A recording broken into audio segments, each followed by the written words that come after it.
end quote, and you called into question the seminal Supreme Court decision in New York Times versus Sullivan, a landmark case protecting free speech and freedom of the press. Given that concurrence and the false information that you included in it, should litigants have any expectation that you can be unbiased, especially if the federal government is involved as a party? Senator, I've been a judge. I've been a judge for 11 years. Nobody's ever questioned my integrity.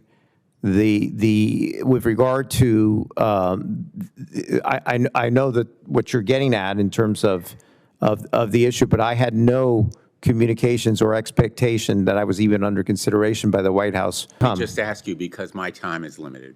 Okay. That court ruling was issued on February 12th of this year, correct? Correct. Had you, before that date, ever spoken to Senators Moody or Scott about the possibility of being considered for a judicial vacancy? I had talked a few years ago with Senator Scott because Senator Scott, during the last administration, had me on his list, and his general counsel is a friend of mine.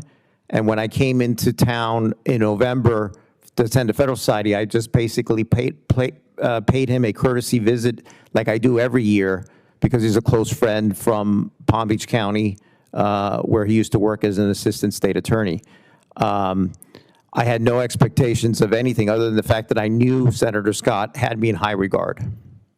So the answer is yes. You had spoken to Senator Scott through his staff about the possibility of a judicial vacancy. For the last several years.